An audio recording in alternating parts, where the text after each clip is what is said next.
Hi friends, எல்லோரும் எப்படி இருக்கீங்க? இன்றைக்கி நம்ம என்ன பார்க்க போகிறோம் அப்படின்னா பாசி பருப்பு உருண்டை. அந்த உலக்கில் 200 உலக்கில் ஒரு உலக்கு பாசி பருப்பு எடுத்திருக்கேன். இதை நல்லா வறுத்துக்கணும். கருக்கிலாம் வறுக்கக்கூடாது, நல்லா லைட்டாக பொன்னிறமாக வறுக்கணும். உருண்டை டேஸ்ட்டாக சூப்பராக இருக்கும். நீங்கள் ட்ரை பண்ணி பாருங்கள். இந்த அளவுக்கு நல்லா வறுத்து எடுத்துக்கணும்.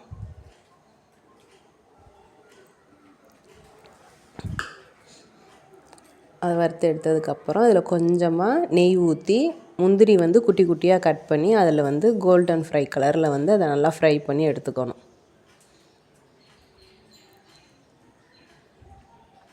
இதை நல்லா அப்படி ஃப்ரை பண்ணி நம்ம எடுத்துக்கலாம்.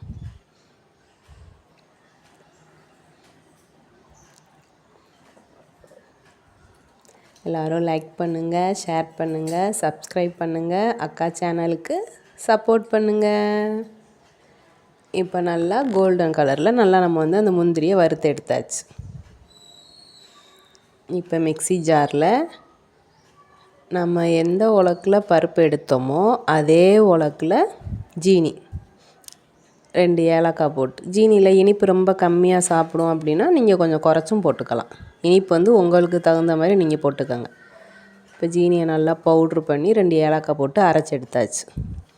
அதுக்கப்புறம் பாசிப்பருப்பை அதையும் அரைச்சி சலிச்சு எடுத்துக்கணும்.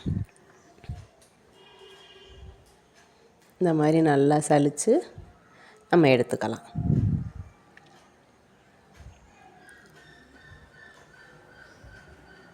இந்த அளவுக்கு சலித்து நம்ம அதை எடுத்துக்குவோம்.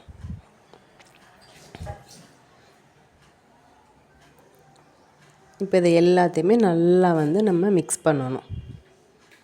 இப்போ நம்ம வறுத்து வச்சுருக்க முந்திரி அதையும் அதில் போட்டுட்டு ஜீனி, பாசிப்பருப்பு மாவு, முந்திரி இது எல்லாத்தையுமே நல்லா மிக்ஸ் பண்ணி எடுத்துக்கணும்.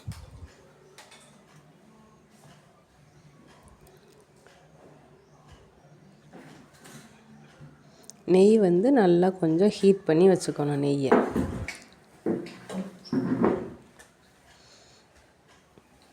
கொஞ்சம் கொஞ்சமாக நெய் இதில் ஊற்றி நம்ம உருண்டை பிடிக்கணும்.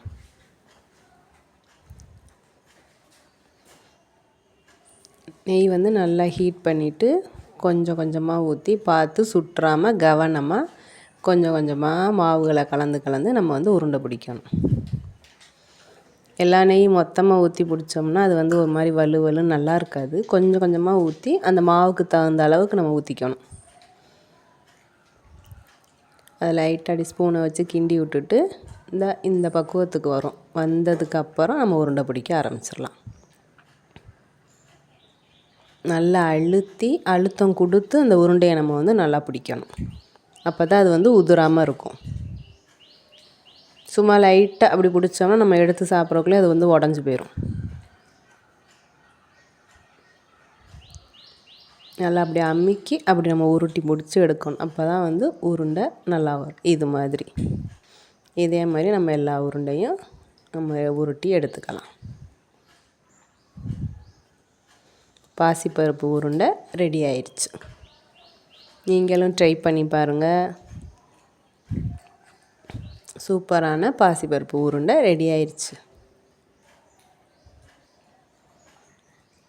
இந்த மாதிரி உருட்டி எடுக்கணும்.